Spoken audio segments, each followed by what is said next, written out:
Donc là, c'est la correction de l'exercice 1 de devoir à la maison. Premièrement, étude de chute d'un corps avec frottement. À un instant choisi comme origine des temps t est égal à 0, on lâche sans vitesse initiale d'un point H un corps solide A de masse MA qui est égal à 0,5 kg, du centre de gravité ou du centre d'inertie GA, voire figure. En plus de son poids, le solide A est soumis à une force de frottement fluide FR qui est égale à moins K fois V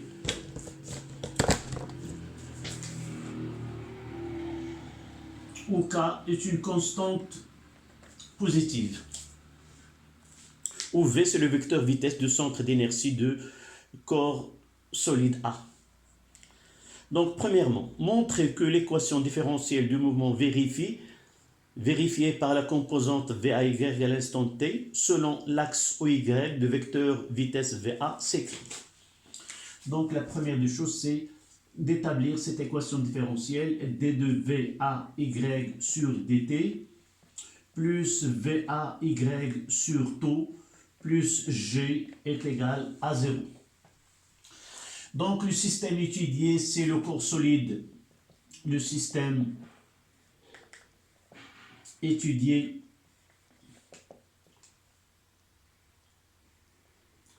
c'est le corps A. Les forces exercées, le bilan des forces extérieures sont le poids PA et la force de frottement fluide F. On passe à l'application de deuxième loi de Newton. Deuxième loi de Newton. Sigma des forces extérieures est égal à MA fois AG. Évidemment, AG, A, indice AG, le corps A, parce qu'on va étudier par la suite un corps solide qui est B. Donc, on écrira que PA plus F est égal à MA AG. Et on passe à l'écriture là. Le poids P est vertical dirigé vers le bas. Petit f, force de frottement verticale dirigée vers le haut. Et les collinières avec le vecteur vitesse. Le mouvement s'effectue vers le bas. Donc le moins, ça veut dire que F est dirigé vers le haut. Donc dans cette étude-là, et généralement dans le cas où on étudie la chute verticale d'un corps solide, soit avec frottement ou non, il faut signifier des relations qu'on écrit et surtout la projection.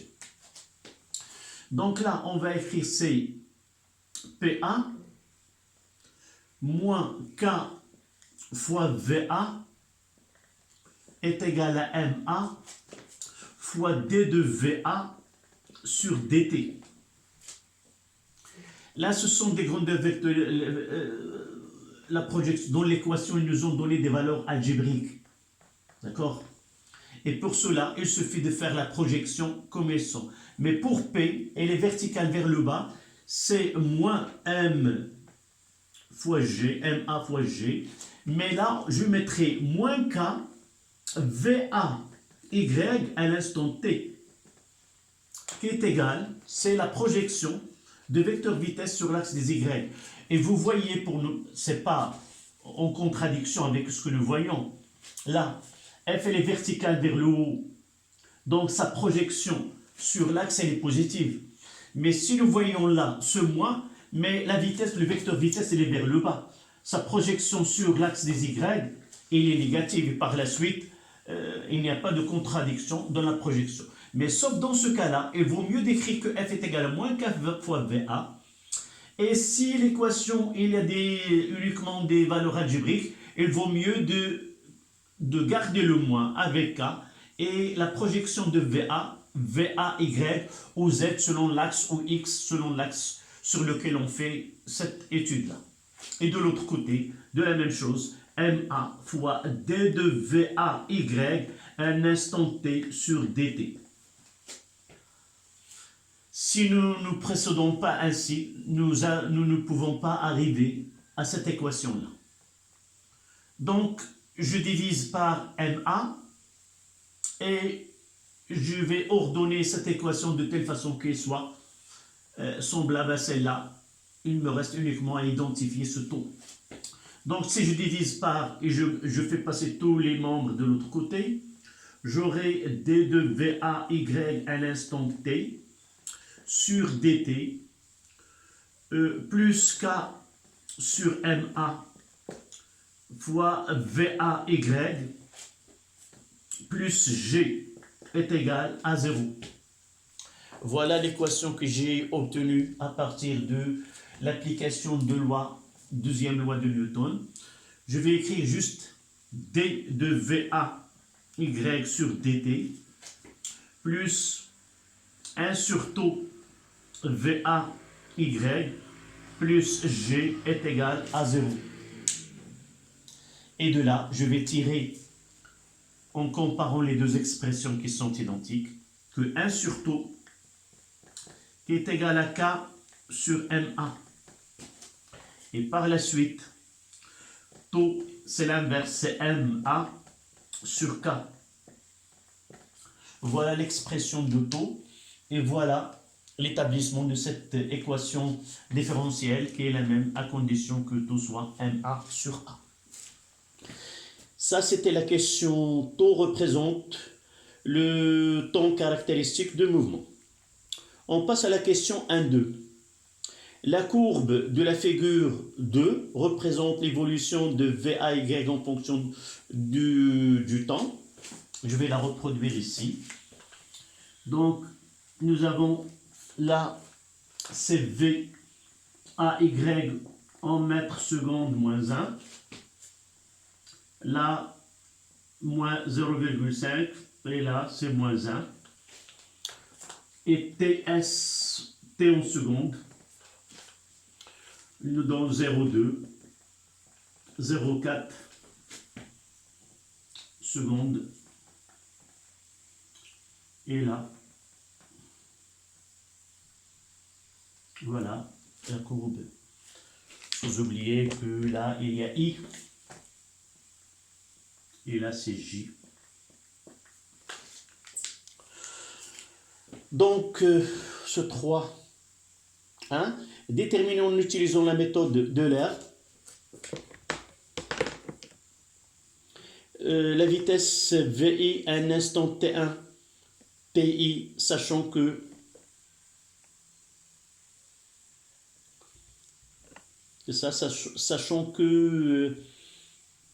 la vitesse de l'accélération à l'instant TI-1 est égale à moins 4,089 mètres secondes moins 2 et le pas c'est 0,01. Donc, la première des choses, il me demande de calculer, déterminer taux dans la même 1,2, la courbe, déterminer taux, voilà. Et calculer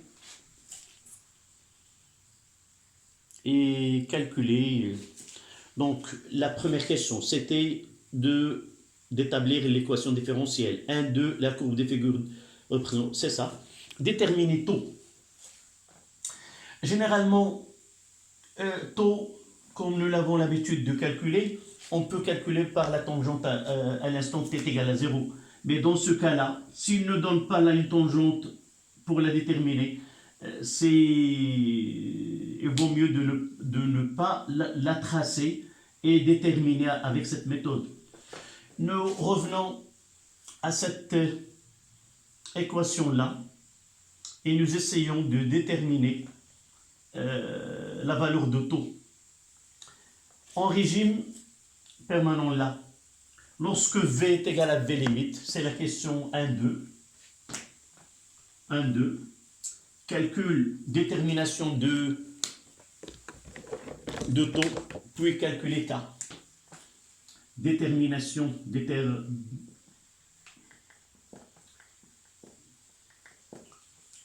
de taux, puis le calcul de K. Donc en régime permanent ici, là c'est 0. Et j'aurai V limite sur taux moins G est égal à 0. Donc taux est égal à moins G sur V limite moins V, c'est 1 sur taux. Donc V limite sur taux est égal à moins G. Ce qui donne taux est égal à V limite avec le signe moins sur G.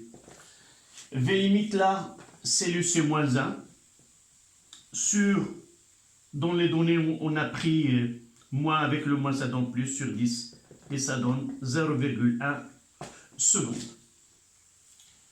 Donc de là, on a déterminé taux, c'est 0,1 seconde.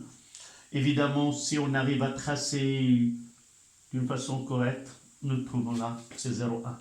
Mais ne prenez pas le risque de faire ce travail-là.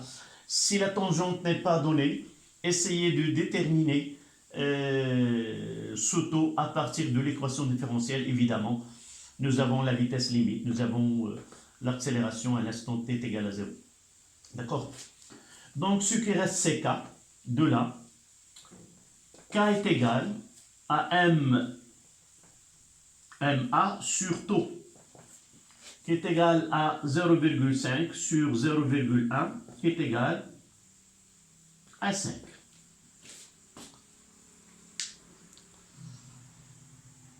L'unité de K, nous pouvons la déterminer à partir de là. Donc K, c'est M sur taux. M, c'est une masse en système international, c'est le kilogramme. Divisé par taux, c'est un temps qui est le seconde, c'est seconde moins 1. Donc K, c'est 5 kg seconde moins 1. Ça, c'est la question 1-2. À partir de la courbe, il nous demande de déterminer taux.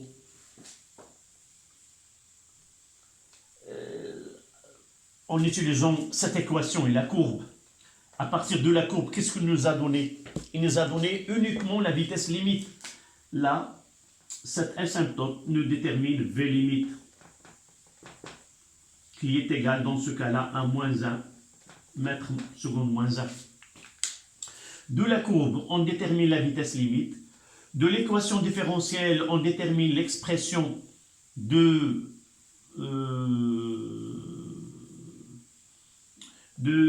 l'expression de taux, qui est moins V limite sur G, et on calcule taux. Donc de là, taux, et à partir de l'expression de taux MA sur K, on détermine la valeur de K. Ça, c'est la question 1-2. On passe à la question 1-3. La question 1-3. Déterminer en utilisant la méthode de l'air la vitesse VAI à l'instant TI, sachant que l'accélération à l'instant TI-1 est moins 4,089 mètres seconde moins 2 et que le pas de calcul est delta de T est égal à 0,01 seconde. La méthode de l'air nécessite l'écriture de deux équations. D'abord, l'équation différentielle de mouvement, que nous l'avons, c'est 1,3, c'est d de VAY sur dt plus VAY sur taux plus G est égal à 0. Avec une autre expression qui est, ça c'est l'équation différentielle.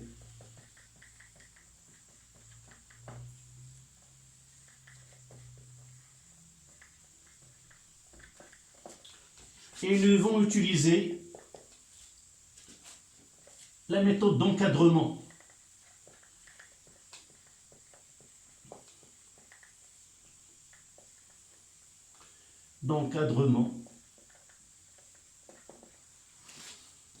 Mais l'écriture de l'équation de cette méthode d'encadrement, qui est généralement AI, est égale à VU plus 1 moins VU sur delta de T. L'écriture de cette écriture-là doit être en concordance avec les données. Ils nous ont donné AI moins 1, qui est égal à moins 4,089 mètres secondes moins 1. Le pas, c'est 0,01 secondes. Et il nous demande le VI. Je vais essayer de passer avec TI-1. C'est mieux d'utiliser ces notations-là. Au lieu de mettre TI, je mettrai VI. Donc, d'après les données, cette expression ne facilite pas les calculs. Donc, s'il me donne AI-1, je dois écrire cette expression en fonction de AI-1 et non pas AI, pour ne pas se trouver dans des données qui ne sont pas faciles à arriver à la réponse. Donc, la première des choses, celle-là, je l'écris dans mon feu de brouillon et je vais voir les données. Donc là, je ne dois écrire sur ma feuille qu'une expression avec AI. Il suffit de faire un petit changement de I. Donc je mettrai, au lieu de AI, je mettrai AI-1 est égal à V. Là, je mettrai AI-1 plus 1, ça reste VI. Moi, et au lieu de I-1, c'est VI-1 sur delta de T. Et je vois bien que j'ai la donnée de AI, je cherche VI, donc il me suffit de avoir VI-1. Et cette expression-là, je vais l'écrire d'une autre manière. C'est au lieu de cette écriture, je mettrai AI plus VI sur taux plus G est égal à 0. De la même façon, il nous donne AI-1. Qu'est-ce que je vais mettre? C'est AI-1 plus VI-1 sur taux plus G est égal à 0. Donc, qu'est-ce que j'aurai en résumé là? Je vais écrire les deux expressions là. Je vais faire sortir là de VI. Ça, c'est l'équation 1. L'équation A, il me donne que VI est égal à AI moins 1 fois delta de T. Le numérateur fois 1 est égal, le produit des moyens est égal au produit des extrêmes. Puis je fais passer de l'autre côté plus VI moins 1. Et l'équation 2. Voici l'équation 2. L'équation 2 me donne. Qu'est-ce que je vais essayer de faire sortir VI moins 1 de là. Et je garde VI moins 1 et je vais passer les deux termes de l'autre côté. Donc j'aurai VI moins 1 sur taux. Je le garde ici. Là c'est moins AI moins 1. Et aussi moins G, donc je factorise par moins, donc plus G. Ce qui me donne que VI moins 1 est égal à taux moins taux fois AI moins 1 plus G. Je vais noter là, c'est la relation 3. N'oublions pas que nous cherchons VI. J'ai AI, mais je n'ai pas VI moins 1. L'équation de différentiel m'a permis de trouver une expression de VI moins 1. Donc, je remplace 3 dans 2. 3 dans 2. Et ça donne VI est égal à AI moins 1 fois delta de T plus, et puisque j'ai un moins ici, ça sera moins taux fois AI moins 1 plus G. Voilà. Il ne me reste qu'à faire l'application numérique. Donc là, c'est moins 4,089 fois le pas, c'est 0,01. Moins le taux, nous avons déjà calculé, c'est 0,1 fois moins 4,089 plus G, c'est 10. Et il ne reste qu'à faire le calcul. Donc, avec une calculatrice, donc 10 moins 4,089, ça fois 0,1.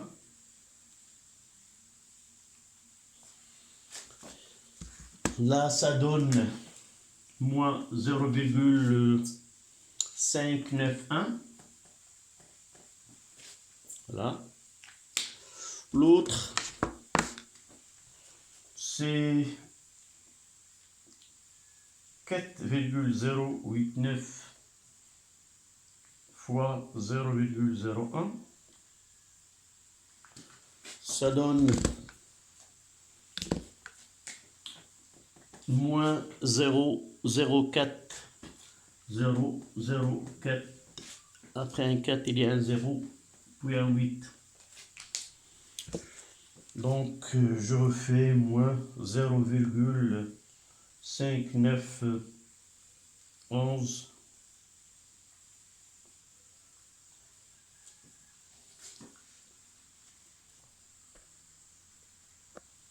Donc, je refais le calcul.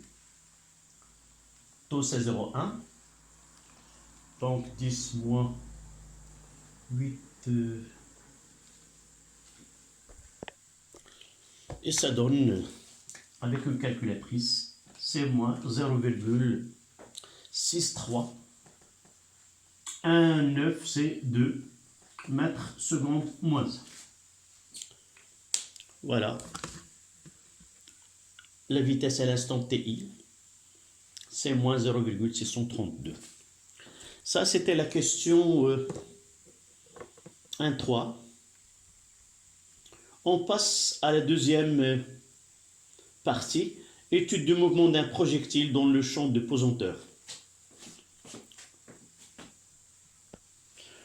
Deuxième partie, à l'instant T, où le centre d'inertie GA de corps A passe par le point F d'altitude HF,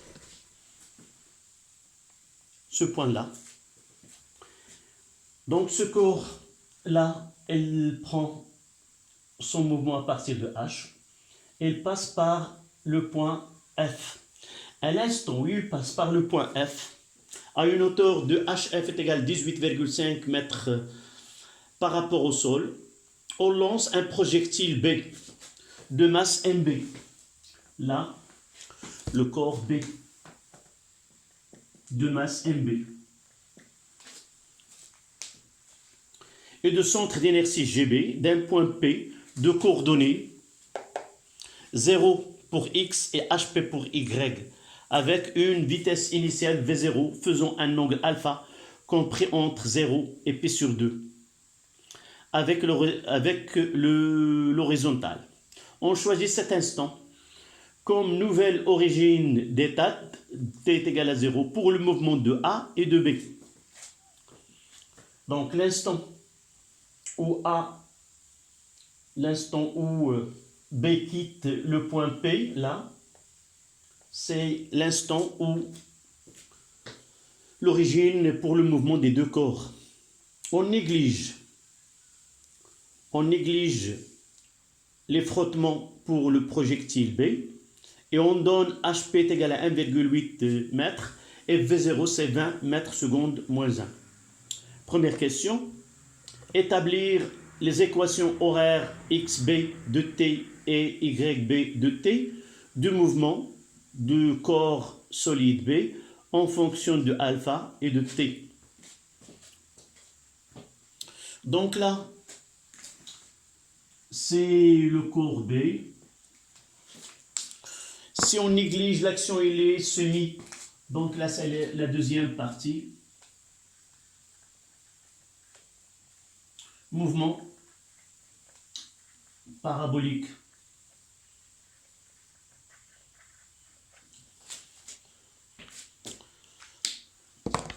Donc, j'ai dit il n'y a que le poids P. On applique deuxième loi de Newton. Ça veut dire que B est égal à MB fois HGB. Donc, nous écrivons B, c'est 0 sur X, et moins MBG sur Y, l'orientation de l'axe. Et vers le haut, P vers le bas, est égal à MB, D de VB sur X sur DT, et MB, D de VB Y sur DT. Et de là, on tire que VB selon X est égal à une constante, ni autre que V0 X, qui est là. Si on fait la projection, c'est V0 cosinus de alpha. De là, on tire que VB de Y est une constante, c'est moins G, donc VB est une fonction affine, c'est moins G, T plus V0 Y, ni autre que V0 sinus alpha. Donc c'est moins G, T plus V0 sinus alpha. En passant de l'accélération au vecteur vitesse au vecteur position, on aura x de t là et y de t ici, qui est égal à, nous écrivons que VB, c'est d de x sur dt et d de y sur dt, qui est égal à V0 cosinus alpha et moins GT plus V0 sinus alpha. Par intégration, on cherche la fonction primitive. On trouvera que x de t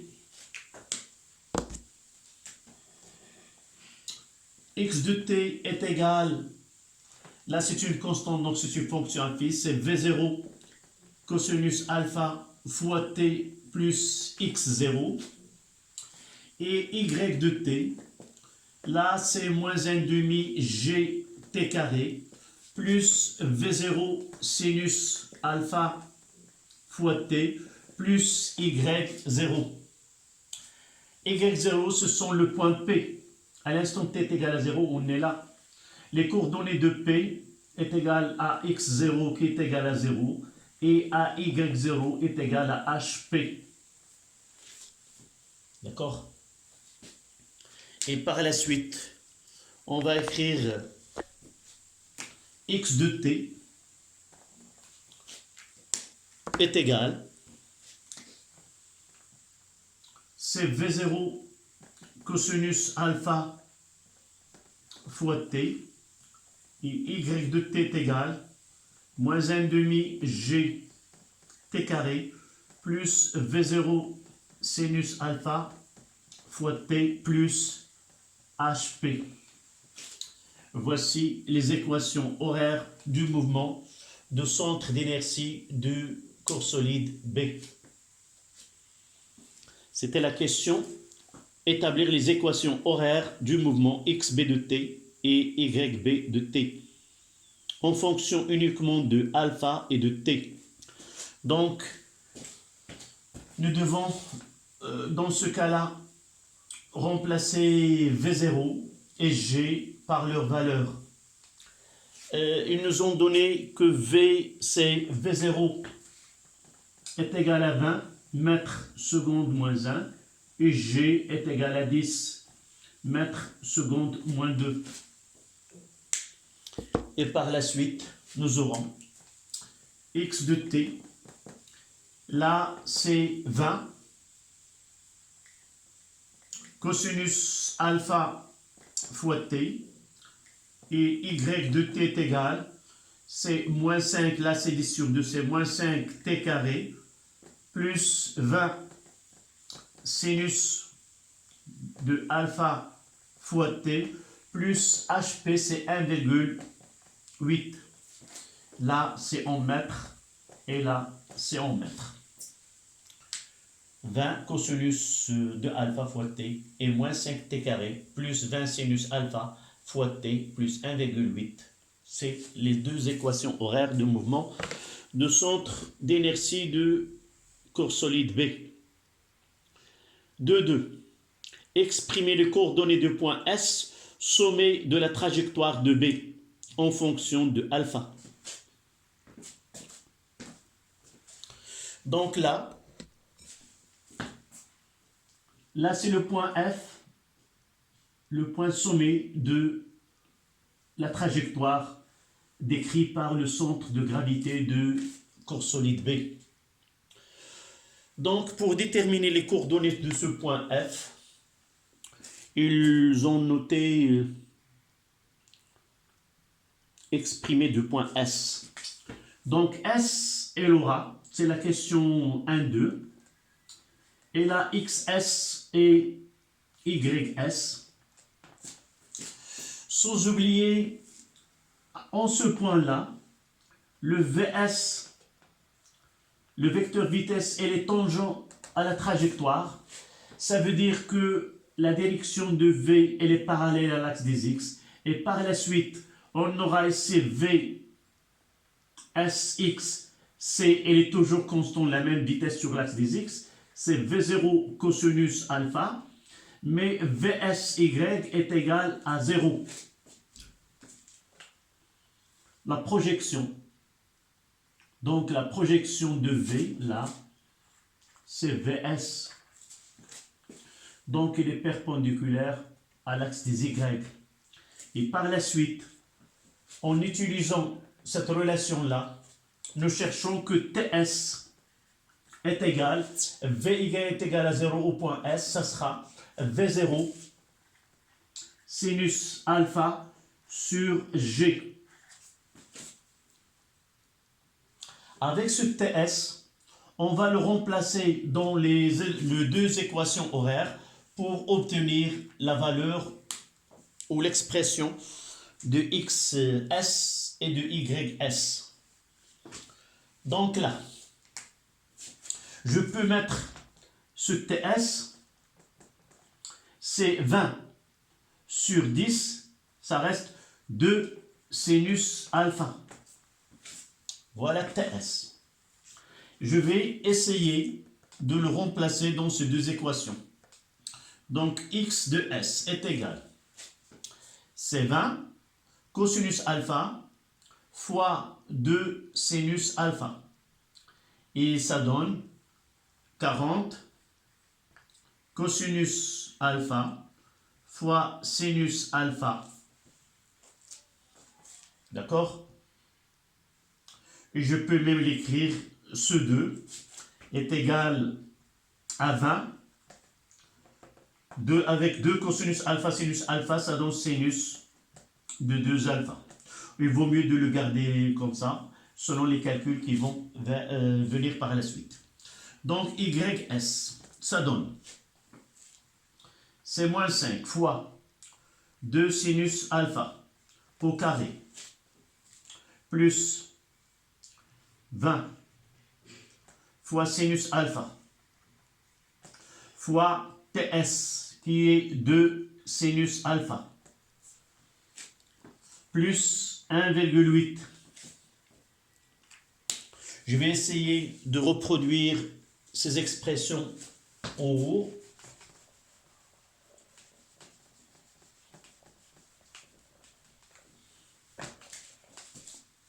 J'ai ici une brosse. La voici. Mais celui-ci efface mieux que cette brosse. Donc, S est là. 20 sinus de 2 alpha, ou c'est 40 cosinus alpha sinus alpha. Et là, je vais essayer de simplifier ce calcul. Là, c'est moins 10. Là, c'est 4. 4 fois 5, c'est 20. C'est moins 20 sinus carré. Et là, c'est 40 sinus carré.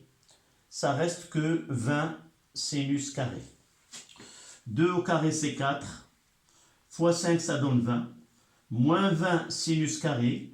Et 2 fois 20, c'est 40 sinus carré. Donc, il ne reste que 20 sinus carré alpha plus 1,8. D'accord? Je conserve cette écriture ou je peux l'écrire par la suite selon les calculs qui vont être par la suite. D'accord? Donc, celle-là. Si nous avons besoin en fonction de alpha, nous pouvons l'écrire. Donc, la question, c'est donner les S en fonction de alpha. Et nous voyons que X, là c'est XS, et là c'est YS. Voici les coordonnées de ce point. Le point sommet de la trajectoire réalisée par le centre de gravité de corps solide B. Donc la question suivante. 3. Les deux corps A et B se rencontrent au point S. On considère que GA coïncide avec GB. En S, déterminer l'angle alpha correspondant, sachant que le corps A passe par F avec sa vitesse limite et que le mouvement de A et de B s'effectue dans le même plan. Je reviens à cette phrase. Sachant que,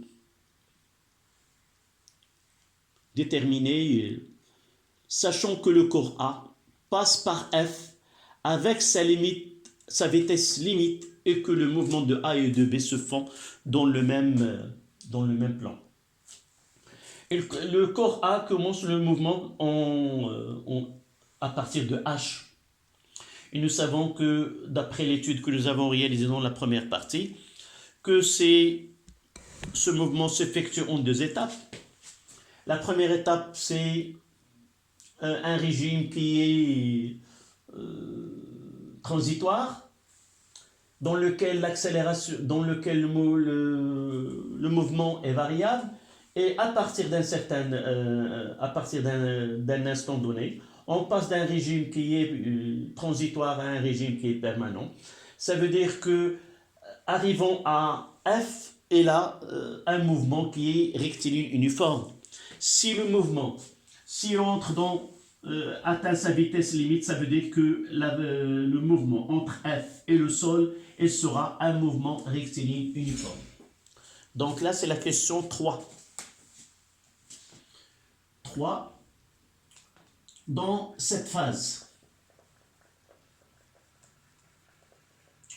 le mouvement de B est rectiligne uniforme.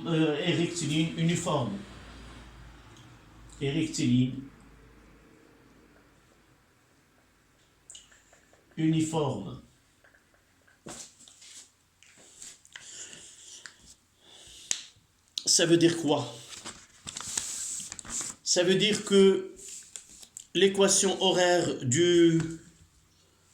de A dans cette phase-là, c'est Y de T.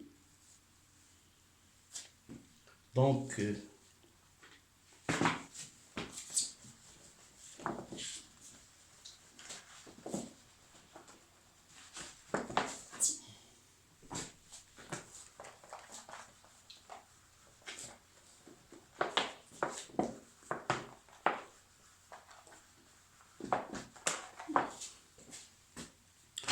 Donc, Y, donc le mouvement s'effectue selon l'axe. Donc, YA de T est égal à V limite fois T plus Y0 de A. D'accord? C'est là un mouvement rectiligne uniforme. Donc, son équation horaire, c'est V limite de T plus YA. Et on commence, l'instant où on commence le mouvement, c'est de là. Donc, ça donne la vitesse limite, nous l'avons déjà définie.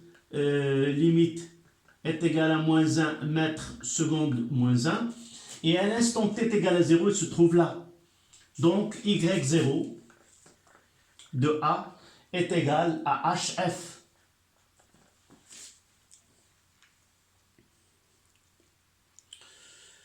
Donc, à cet instant-là, les deux centres de gravité se trouvent coïncidés à cet instant. Donc, par la suite, si nous, Y, ce point-là, est commun à la trajectoire de A et de B, donc ce YA est égal à YA à l'instant TS est égal à YS de B est égal à YB à l'instant TS. Ces deux points se coïncident. Et par la suite, je vais prendre YS à l'instant TS qui est là. C'est 20 sinus carré alpha plus 1,8 doit être égal à YA de T. YA de T est égal à quoi? Je vais mettre ces calculs de ce côté-là. YA de TS est égal à V limite fois TS plus HF. Donc, je remplace TS là est égal à V limite fois TS, nous l'avons déjà déterminé tout à l'heure, c'est égal à TS, c'est 20 sinus. Donc, je reviens au calcul de VS, de TS. TS, ça donne CG, je reproduis là, moins GTS plus V0 cosinus alpha est égal à 0. Donc, TS c'est égal à V0 cosinus alpha sur G. Là, c'est 20, là, c'est 10. Donc, ça donne, là, c'est sinus. Donc, ce TS V0 sinus alpha sur G, ça veut dire que 20 sur 10, ça donne 2 sinus alpha. 2 sinus alpha. Donc, sinus, je remplace ce TS là, c'est 2 sinus alpha plus HF. Et je reviens à cette équation. Je vais mettre sinus limite, c'est moins 1. Donc, ça sera 20 sinus carré alpha. Là, c'est moins, ça devient plus 2 sinus alpha moins HF moins 18,5 plus 1,8 est égal à 0. Je vais écrire l'équation finale, c'est 20 sinus carré alpha plus 2 sinus alpha moins 18, ça donne moins 16,7 est égal à 0. Pourquoi cette équation? C'est une demande de calculer l'angle alpha pour que les deux corps A et B se coïncident en F. Et par la suite, connaître pour déterminer cet angle-là, il suffit de résoudre cette équation. Équation de second degré. Donc, à partir de delta, on peut déterminer la valeur de alpha sans oublier que alpha il est compris entre 0 et pi sur 2. Donc il nous reste à calculer cette équation. Donc delta de cette équation, c'est B2 moins 4AC. Et les deux solutions, ça sera x1 est égal à moins b plus la racine de delta sur 2a, ou x2 est égal à moins b moins la racine de delta sur 2a. Donc à partir de là, delta est égal à 4 au carré moins 4 fois 20 fois 16,7. Donc delta est égal 1340.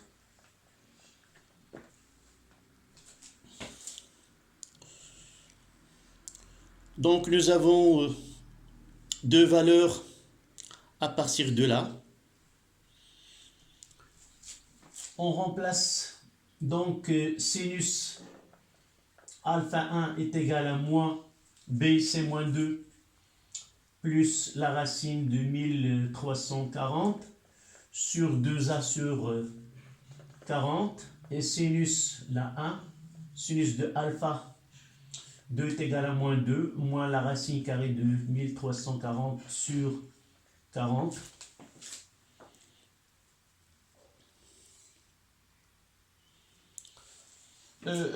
Nous pouvons même, à partir de là, éliminer ce cas-là parce que l'angle alpha, il est compris entre 0 et pi sur 2. Donc, sa valeur, elle est positive. Par la suite, cette solution n'est pas admissible. Et par la suite, on ne prend que l'équation, l'autre. On aura sinus alpha, l'unique solution acceptable. C'est moins 2 plus la racine de 1340 sur 40 et ça donne 0,8865. D'accord? Et on trouve que alpha est égal à 60 degrés. Alpha est égal à 60 degrés. Donc, pour que les deux corps coïncident en F, en somme de la trajectoire parabolique, il faut lancer le corps B avec une vitesse initiale de module 20 mètres secondes moins 2 et faisant un angle alpha de 60 degrés afin que les deux coïncident en ce point. Voilà l'angle de tir avec lequel on doit faire réaliser lancer ce projectile.